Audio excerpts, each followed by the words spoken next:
Hi, and welcome to the guided tour of the pre-Columbian collections of the Museum of Fine Arts, Houston. This track is the introduction to the collections where we're going to talk about the larger concepts and the larger historical context that we want to keep in mind as we look at some very important and very beautiful individual objects in the collections of the Museum of Fine Arts. The pre-Columbian collections encompass, of course, the art of the ancient Americas, the Americas before the coming of the Spanish in the early 16th century, late 15th century. The collections do not include, you will not see, North American Indian art, for example, or art of the native peoples of what is today Canada, or art of the native peoples of Brazil, for example, because the collections focus on the two areas of high civilization in the Americas. That is ancient Mesoamerica, that encompasses the modern-day countries of Mexico, Guatemala, and Belize, and parts of El Salvador and Honduras, and ancient Peru, or the ancient Andean region of South America, the mountainous region with the accompanying very dry coastal plains of Peru and parts of Ecuador and Chile.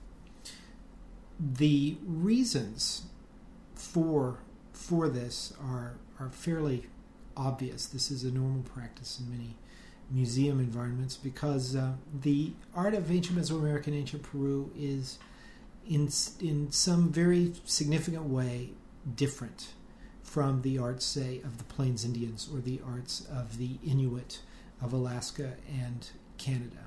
And that particular trait that makes it different is it's an art of urbanistic, complex societies.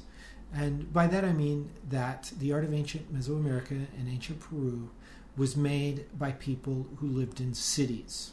This is especially true of the period after what we call zero, the year zero, for about the last 1,500 years, and is true, in fact, even before that in some areas of Mesoamerica and Peru.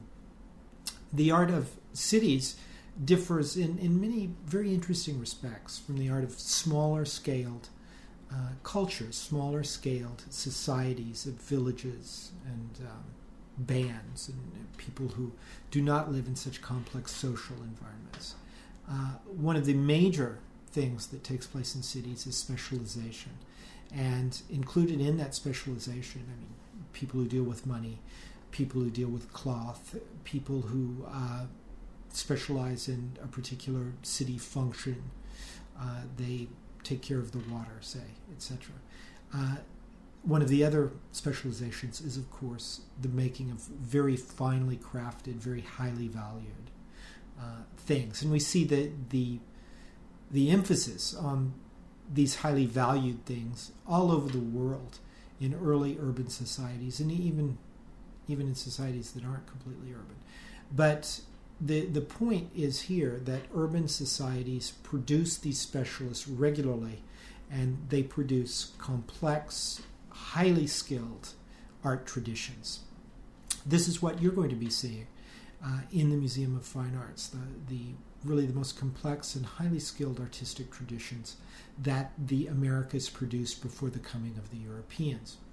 Now, I'd like to say as a caveat to all this that does not mean that traditions that were not urban, that were not developed in cities, are uninteresting or somehow less important as art traditions. That is not the case. In fact, there are some smaller scale societies that produced art that we value over much of the urban art today, for example. But what I do want to emphasize is that the ancient Americas did produce these two areas of high civilization, of urban or city-based culture, and that the Museum of Fine Arts collections are based on these two areas. We're going to see a very interesting exception to that rule towards the end of our tour here but the great majority of the objects will be from these urban cultures. Well, of course, cities didn't just land from the moon or were brought over by ships from Europe to the Americas. In fact, the areas of high civilization are products or fruits of a very long development of human history in the Americas. We know that humans were in the Americas by 15,000 BC, or about 17,000 years ago. They may have been here earlier, but that's very difficult to prove and very difficult to find the evidence for, because they left very few traces before the development of ceramics and before the sort of more complex material culture, the more complex things that people make later on, much later on in the human history of the Americas. After 15,000 BC, we have a long period of nomadic peoples who are hunting and gathering, roaming the Americas, much like peoples hunted and gathered all over the world. During that time, you're probably familiar with the great cave art of Paleolithic Europe. Many of the masterpieces of cave art were done right around the time that we know humans were already in the Americas. And in fact, there is great cave art in the Americas as well. But beginning by at least 1500 BC, we have settled villages all over the two areas of high civilization and in other places as well. That's 1500 BC, or about 3,500 years ago. And some of these villages develop into what we must call true cities, or the traditions that grew up in these villages then created the true cities of ancient Mesoamerica and ancient Peru by the year zero, if not before, in some very precocious areas in both these places. Now, again, the area between these two areas was not uninhabited jungle, although some of it is today. There were very interesting developments going on in between these two areas, and certainly we know that some technologies and probably some other things as well were transferred back and forth from Peru to Mesoamerica via these people in between. One thing that I want you to think about when we're looking at these objects from Mesoamerica and Peru is how they would have been experienced by the people who made them. This is going to be an overarching theme in our tour, and I want you to continually keep this theme in mind. One very basic premise that one has to accept when one is looking at these non-Western objects is they were not meant to be seen in a museum setting. Now, that does not mean that it's not very enjoyable and very interesting to see them in museum settings. In fact, it is. It's one of the great pleasures of living in a big city, is to be able to do this.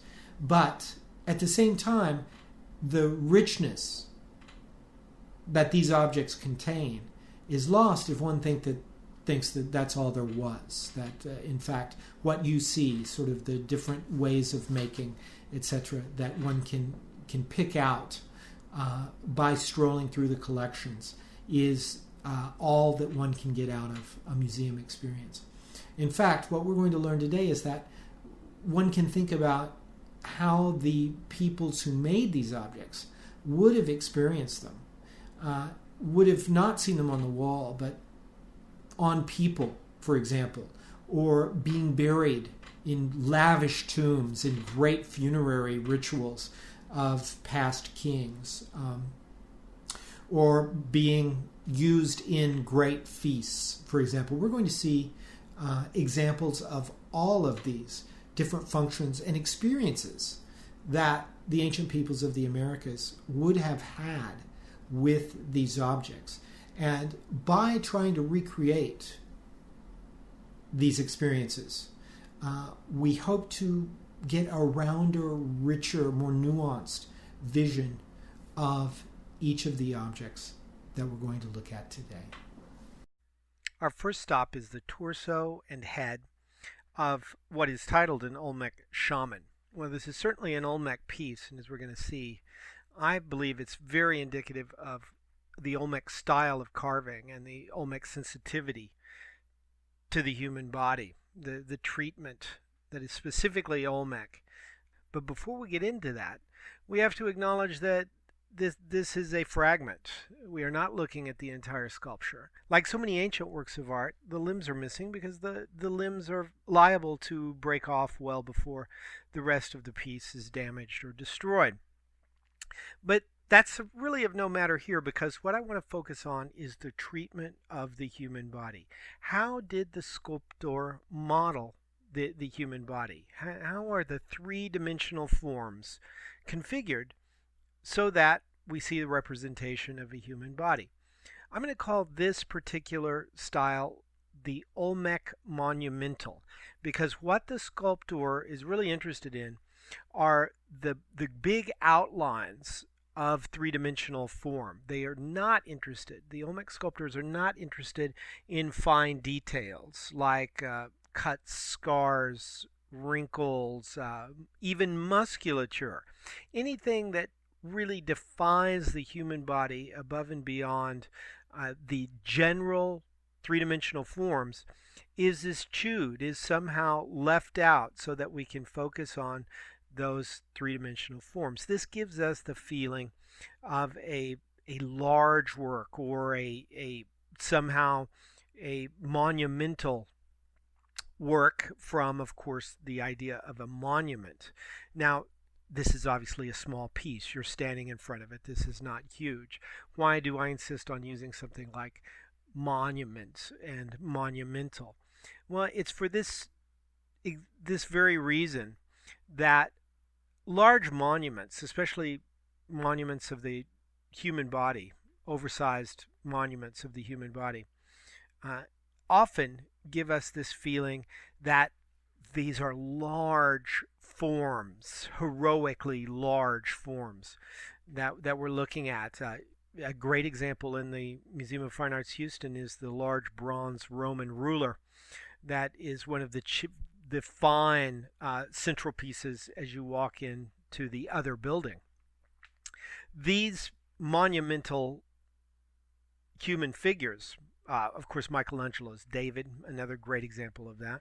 These monumental human figures have a particular treatment of form that is not too fussy, that doesn't get too bogged down.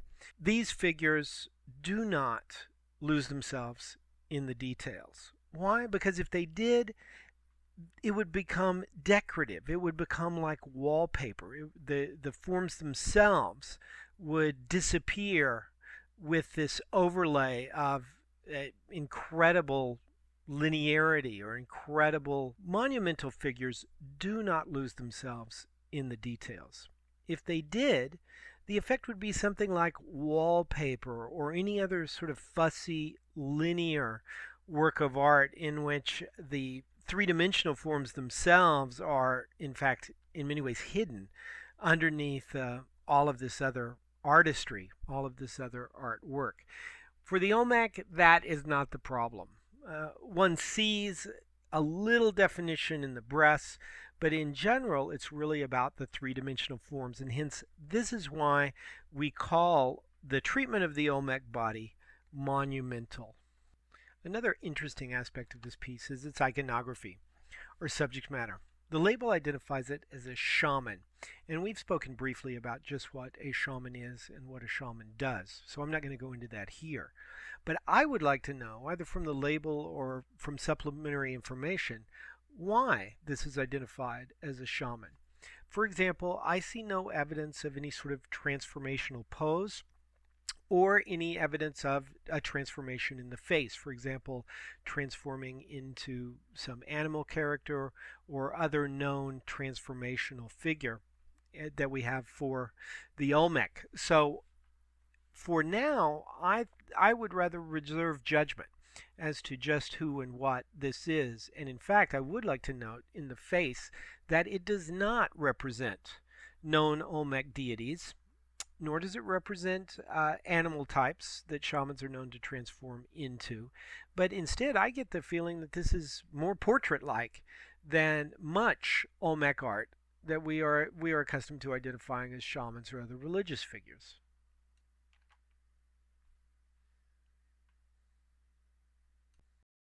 So you are now in front of a ceramic or clay vessel that represents a fish that surmounts a disc base. This is a hollow vessel and may have been used for actual liquids or other contents. But what we're really interested in is the treatment of the fish and some idea of what these ceramics were used for. Now, the blackware ceramics, of which this is a good example, is an interesting case. In early Mesoamerican times, this appears especially in the highlands of Mexico. Now, I know we are in the Olmec vitrine, but a lot of these, in fact, even fish vessels like this one, have been found in under modern day Mexico City and environs, dated to very, very early villages from this area, from Mexico City, between 1500 and 1200 or 1000 BC. So contemporary with the earliest Olmec cities, such as San Lorenzo especially. Now, what's interesting about this is that on these blackware vessels you will see some Olmec motifs. And if you look closely, you may find one or two on this one. But the fish itself is definitely in the same style as these village cultures. We spoke about Tlatilco, the most important of these village cultures in highland Mexico. They were especially adept ceramic sculptors, and that's what this is a fine example here. If you look closely, you'll notice that the ceramic is not entirely black, but there's one area of a slightly reddish brown in a concave element in the fish's body that was treated with wax or some other material that allowed it not to be blackened during the firing. This sort of resist is a fairly complex technical move that these early ceramicists were already aware of and in fact had already mastered. Now, these villagers in highland Mexico, and let's assume for a moment that this was found in that area and not in the Olmec area proper, these villagers were buried with several, sometimes dozens, of these finely crafted ceramic vessels. It's probable that these were used in life, in feasting and other important ceremonies, and perhaps even in everyday eating and drinking. But it is certain that they eventually then found their way into the tombs of not only important people, but it seems as just about everyone had access to at least a few of these very fine vessels.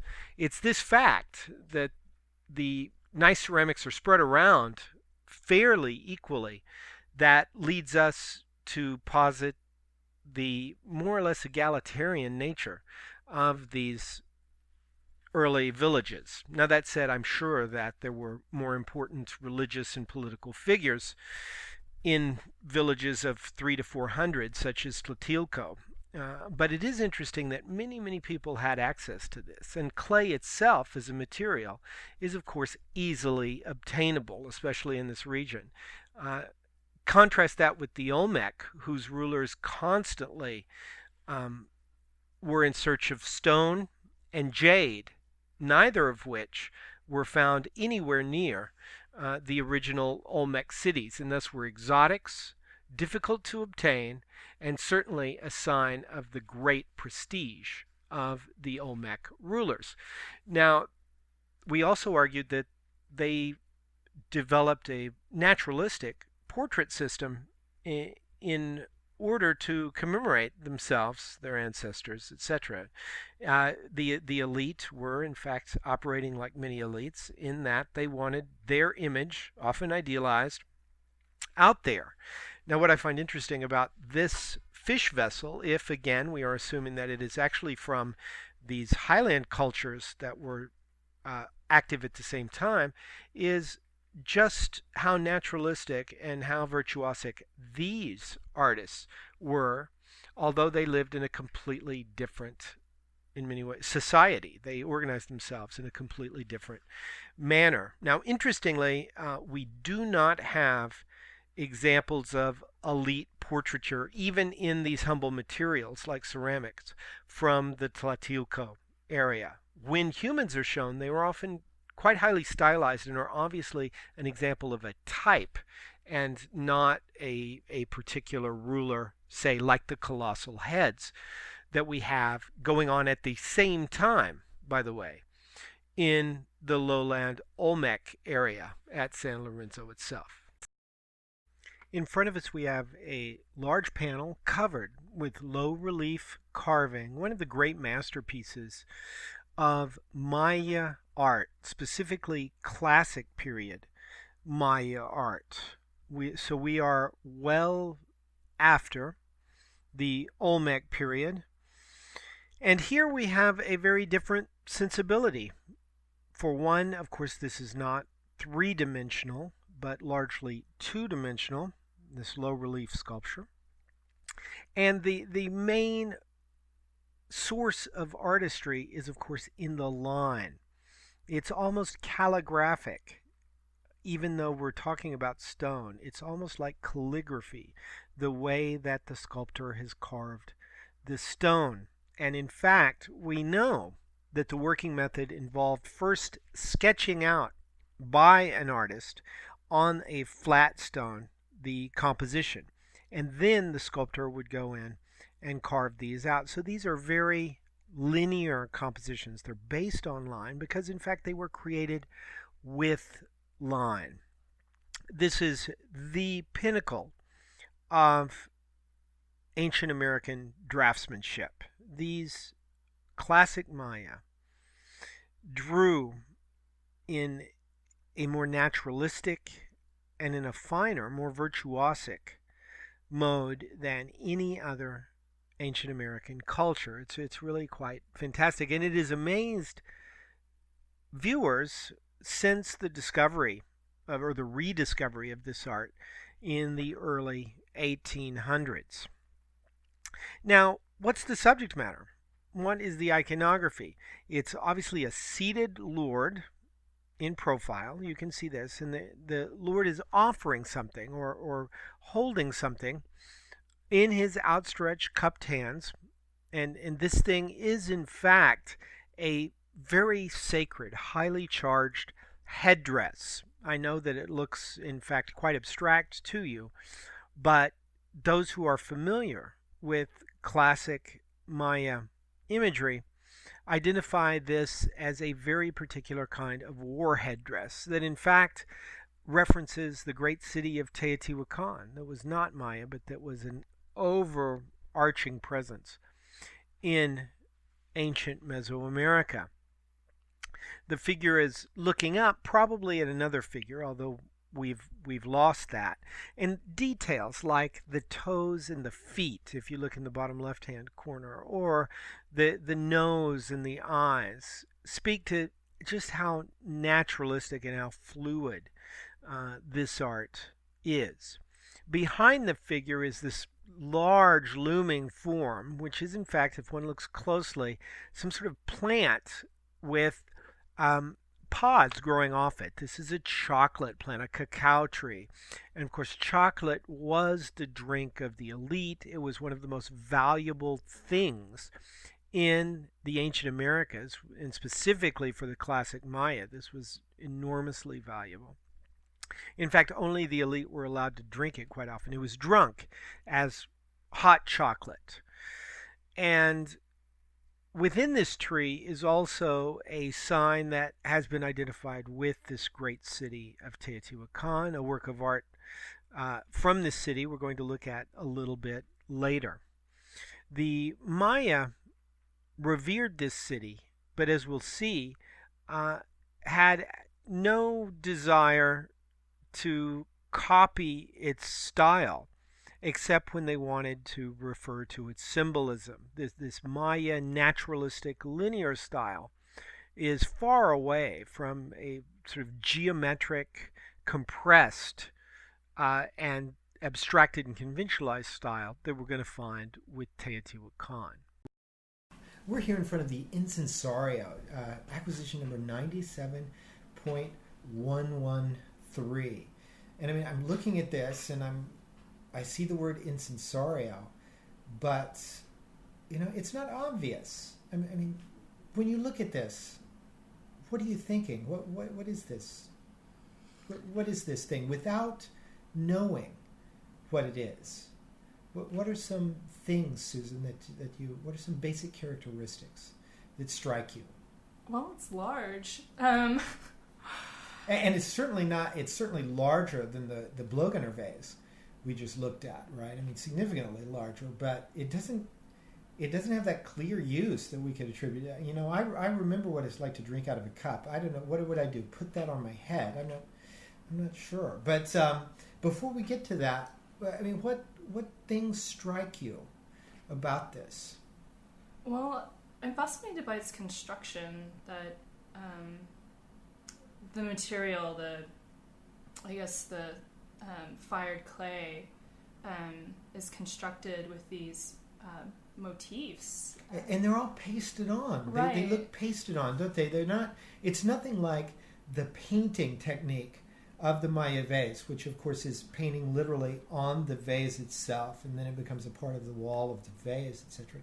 This really looks like it was put together like a Lego project or something, does it not? Yeah, it looks collage. It is. And in fact, that is perhaps the single most important thing about this piece, is the fact that it is a collage. It is a sort of giant Lego project.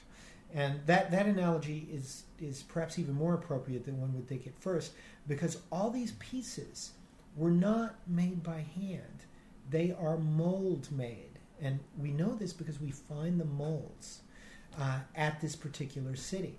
Now, what does this mean? This means that the people who were making these things were, in fact, punching out large numbers of these motifs and then gluing them on a fairly simple structure that we have, this fired ceramic structure, to make the work of art. This is almost an industrialized art-making process, because they could and did make thousands of these little motifs that then they would literally glue on to a mass-produced base and sell and distribute as artworks.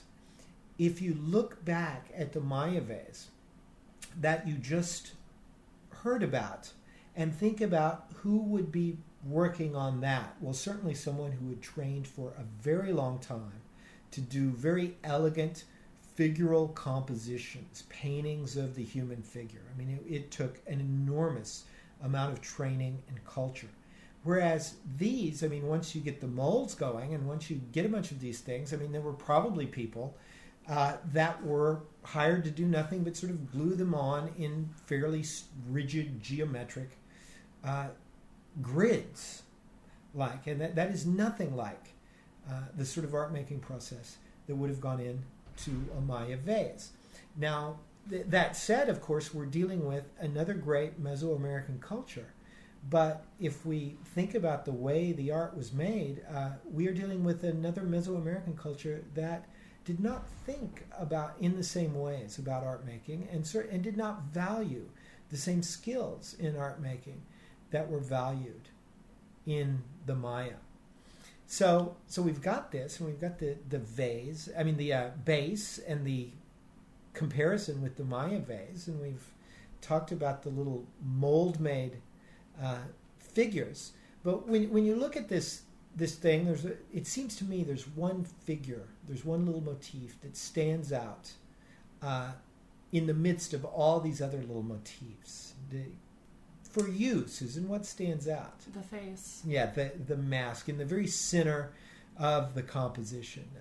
These people, these art makers, are nothing if not fairly obvious about what they really want you to focus on. And this mask is symbolic of an entire figure. In fact, this entire assemblage of ceramic stuff that is called this incensario was a place to burn incense for the dead. And these dead, we believe, were wrapped in mummy bundles. They were wrapped up in bundles and given a mask, much like the mask at the very center of this composition, to serve as their face, as their face deteriorated. So what that mask tells us at the very center of the composition is that it refers directly to the actual mummified dead that would have been the recipients of all this censing, of all this burning. This was an acknowledgement or veneration of the dead.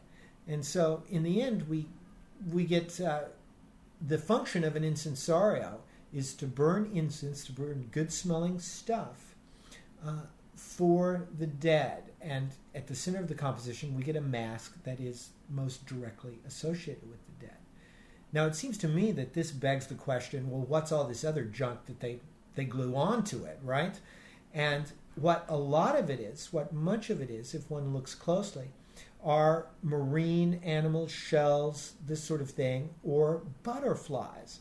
And, what brings this sort of stuff together in some sort of coherent whole? Or one could argue maybe they're just gluing on whatever little motifs they've happened to punch out. But I don't believe that that is the case. I mean, the butterflies specifically have to do with ancient Mesoamerican concepts of the soul. Ancient Mesoamericans believed, because of the life cycle of the butterfly, that it was the best natural metaphor for rebirth, for the rebirth of the soul.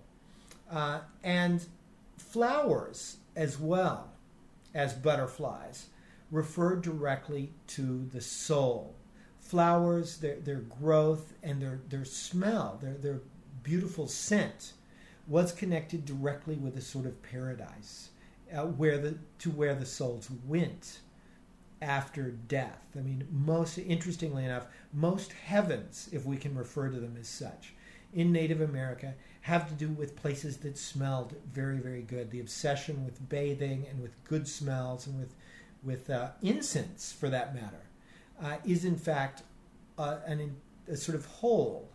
The Native Americans were very concerned with sense experiences like smell in conjunction with their rituals. Now, this is not unheard of in the West, in Euro-America, but it was not treated with the same amount of fundamental care, I think, as it was in the ancient New World, and specifically in ancient Mesoamerica. So the flowers and the butterflies in this would have referred to ancient concepts of the soul, given that this is the venerating of the dead. The whole thing is for the veneration of the dead, which are, of course, souls. It makes it quite appropriate. A lot of the marine life that is depicted not only on this phase, but not only on this incensario, I should say, but on many, has to do with the concept of the sort of watery underworld through which the dead have to pass. Dr. Kuntz, what about the creature on the top of the incensario? Yes, this is actually something that is not common, but is especially striking in this particular work. Given the fact that it's not common, we can make some conjectures, but we can't be entirely sure. For example, butterflies and flowers are all over these things, literally dozens and dozens of examples of these things. But that particular motif, which looks very feline to me, might have to do with specifically very powerful concepts of the soul. Because while flowers and butterflies were more generic concepts of rebirth and soul. Certain powerful people, warriors, rulers, etc., were much more closely linked with particularly powerful forces like jaguars or other powerful felines as their sort of soul doubles or as aspects of their soul. So in a word, what we could be seeing are various levels of references to death in the soul in this. Again, since this is not something that one sees often, this is much more of an hypothesis than is the meaning of the butterflies, etc. But this brings us to a kind of, in many ways, even a more fundamental point than what the symbols are that are glued on these things, and that is that many, many hundreds of these, or pieces of these, have been found at this particular site, which tells us that many, many more, thousands, were actually made. And again, this gets back to the whole problem of the fact that it was really industrially produced. I mean, the fact that they were mold-made pieces that then were glued on, very simple, industrially produced ceramics, show us a little bit about how widely distributed they wanted these to be. Maya vases were not widely distributed, for example. They were often signed or given some special meaning by the person who owned them. They were objects only for the elite and for the upper echelons of Maya society, and guardedly so. They weren't meant to be. In fact, in many ways, they differentiated the people who had them, the few, from the many. Whereas in this particular society, in Teotihuacan, it seems as if many, many people had fairly elaborate ways of venerating their ancestors, which tells us that, at least in the art, and at least for much of the history of this site, those sorts of prestige items were produced in bulk and were distributed much more widely.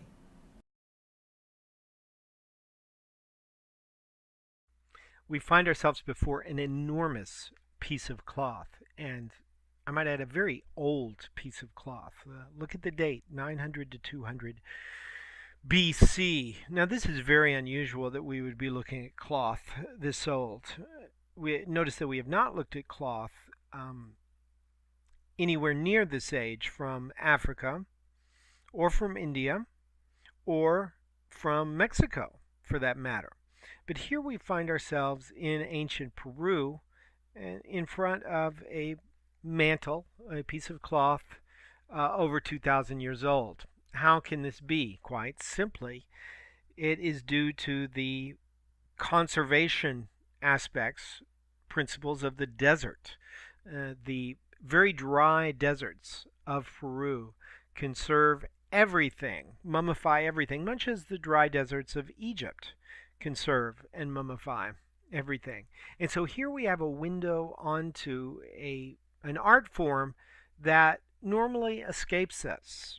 In Africa, we know people wove very early. We just have no examples of their cloth because it's all rotted.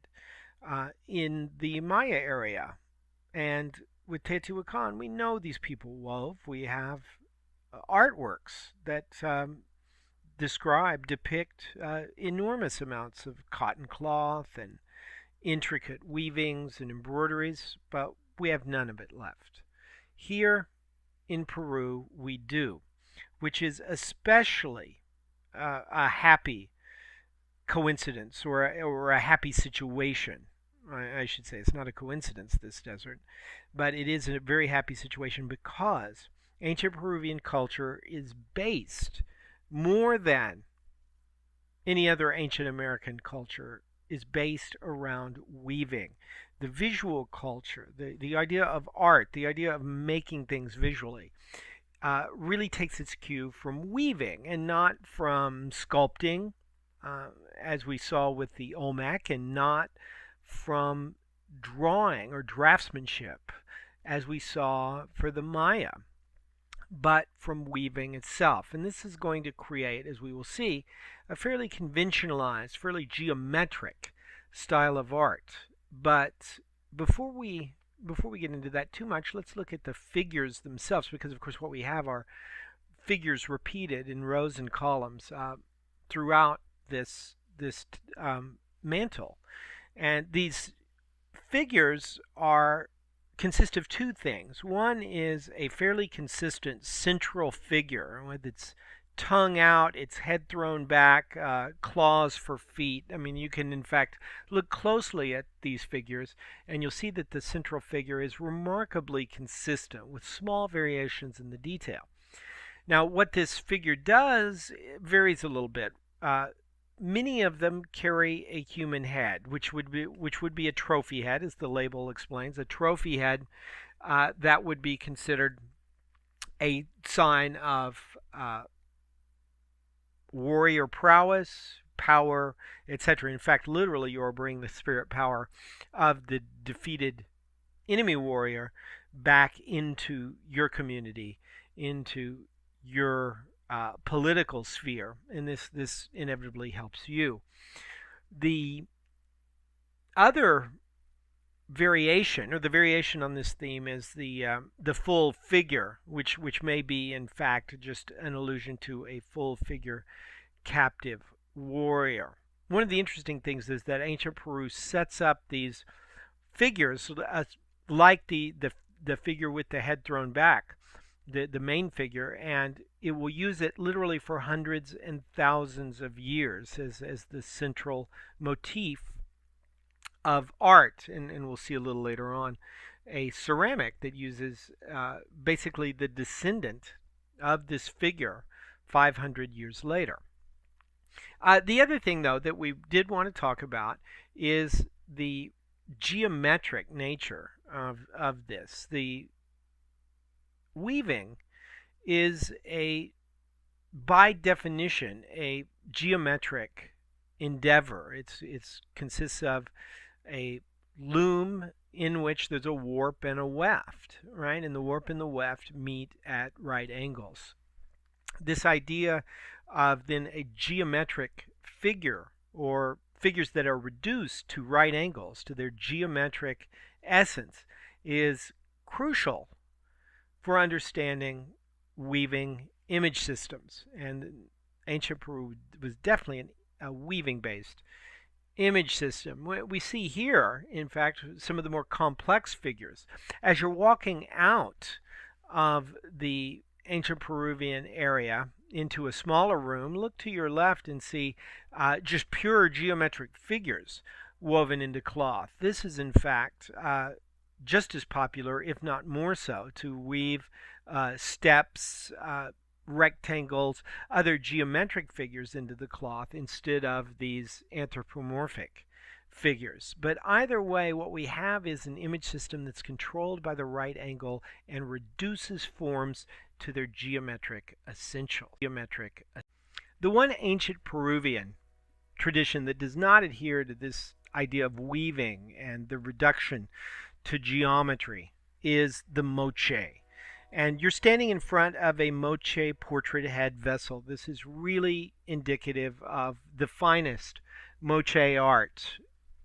What you see here is an actual portrait, as far as we can tell, because these heads are so different. They seem to be fairly naturalistic portraits of important people, rulers, in ancient Peru between 1 and 800 AD or so. So not too long after the Paracas textile that you've just witnessed.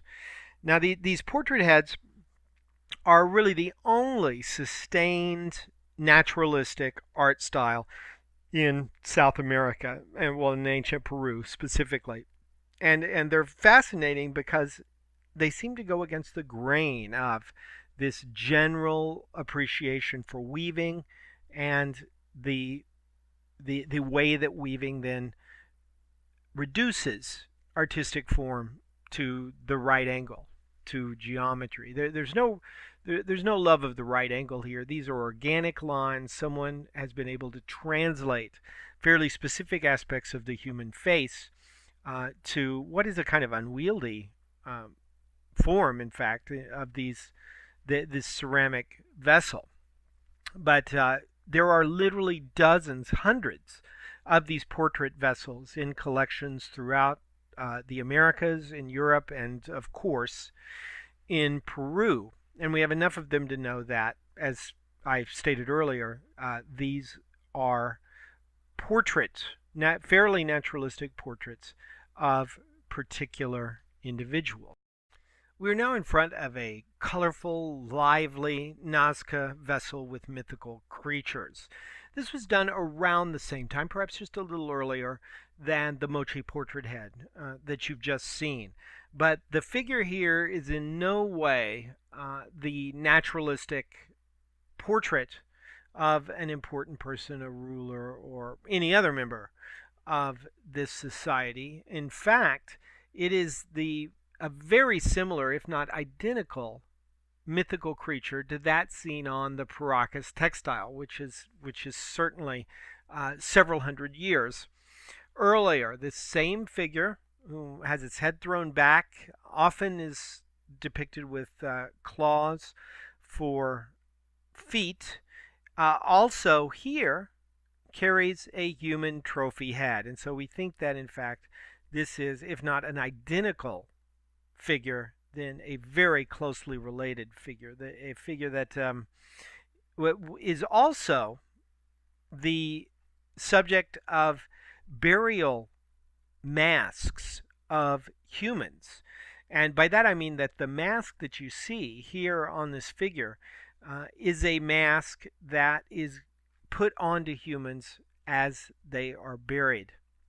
In the South Coast, this is especially true of a gold mouthpiece with trailing edges on either side of the mouthpiece that we see in human burials made out of gold, and we see here, often painted yellow, on the surface of the mask. It has made a lot of people hypothesize that in fact these are real figures, in the sense that they were figures who were dancing or otherwise engaged in some sort of ritual. Their individual identity, in particular naturalistic details, were unimportant to the Nazca peoples, but the fact that this figure was so central in, for example, burial rites, and almost certainly in actual religious rites, makes many people believe that it was some sort of office or some sort of deity that the Nazca and earlier the Paracas people found central to their religious and social experience. You are now standing in front of a very large piece of gold work. This object is monumentally conceived in the same way that the Olmec object with which we started this tour is monumentally conceived. Let's start with the upper half, which is a seated female shaman, according to the label. This figure, though, is treated, the human body is treated in the same way that we saw in the Olmec tradition, and that is with a real attention to the full three-dimensional forms of the human body, but without an attention to detail, without fussing over the details of wrinkle and sinew and bone and muscle that we see in many other naturalistic traditions. This failure to worry over the detail, in fact, creates this monumental form that we see in front of us. This is also impressive just by its scale. I mean, the amount of gold that went into making this impresses us just as it would have impressed those for whom it was made, because this was made for a Columbian chief, not a great king or Inca like we have in Peru, not a great Maya ruler or even a great Olmec ruler, but for a Columbian chief. The difference between hereditary rulers, kings, for example, as in the Inca, the Maya, and other complex civilizations, and a chief who leads, no more than 2 or 3 thousand people in a restricted valley or small regional area, is the difference between someone who has to constantly work at his authority and one who is seen as being given his authority. Now, this tension between a chief, a ruler, and his people is always present, because if one chief is not taking care of his people or doing enough for them or seen as directly connected to the gods or other things that are beneficial to the community, then the people often simply vote with their feet and go follow another big man, another chief. This process is well documented in anthropology, both in ancient times and in the current situation where we find chiefly systems.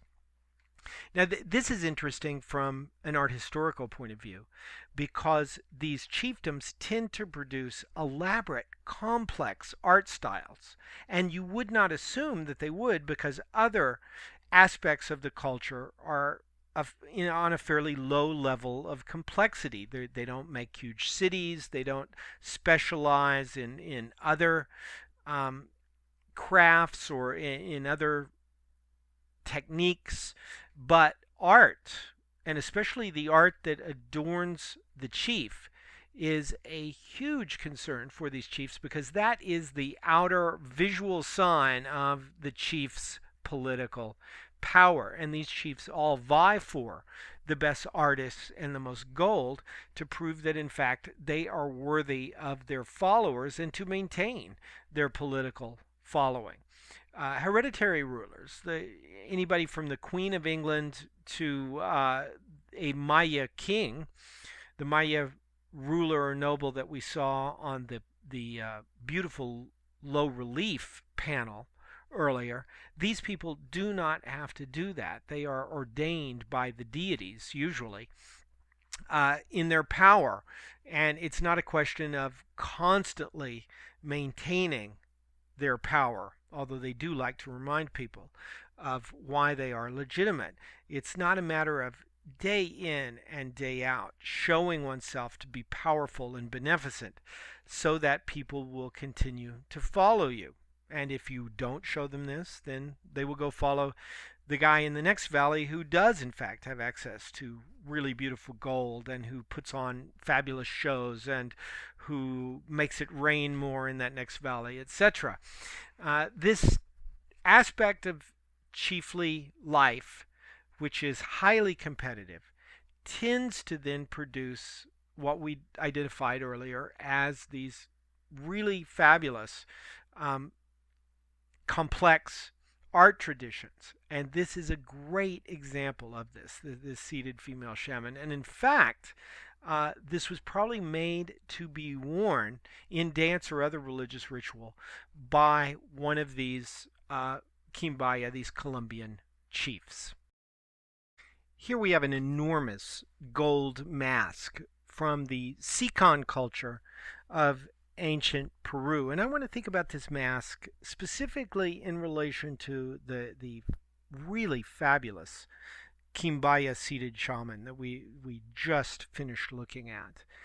Here we have a much less detailed, much less naturalistic idea, sculptural ideal even, in this Sican mask. This was meant to be placed over the face of a great lord on his burial.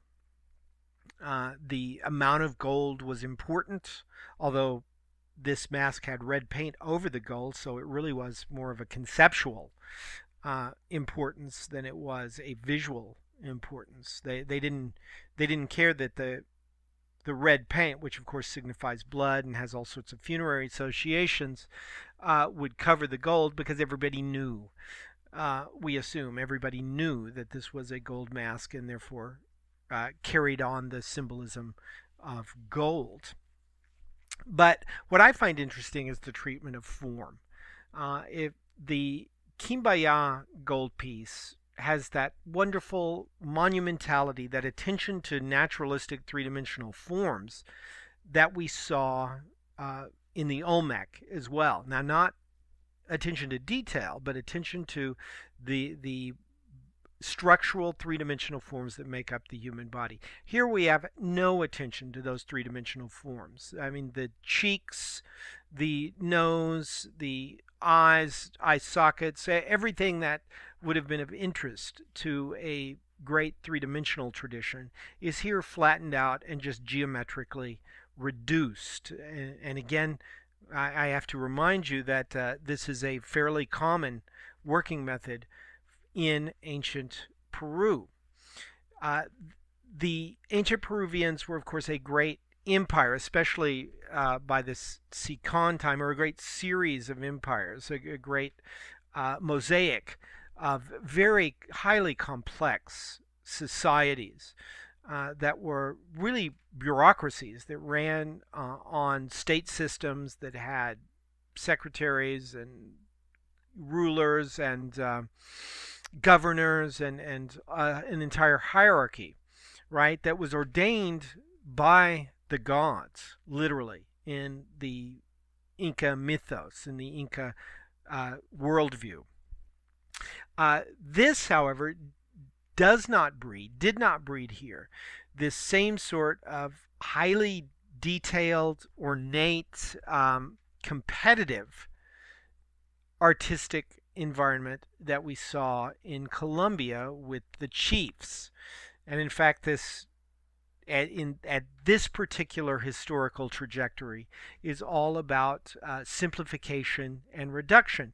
Now, the mask is a radical example of that, but if you look around this case, you will see that most motifs, if not all the motifs on this ancient Peruvian gold, are geometric, reduced, almost schematic motifs when compared with the Columbian gold or any of the ancient Mexican traditions.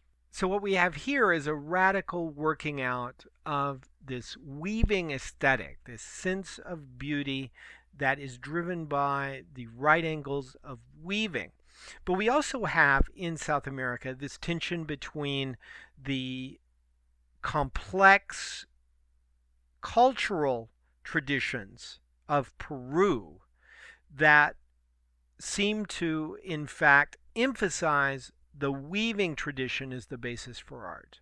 And as we go north to Colombia and Panama and Costa Rica, we get the highly competitive environment of these chiefdoms, these petty rulers, dozens and dozens of these petty rulers, and their attendant complex art styles as they compete against one another for prestige, largely through the making of this complex art.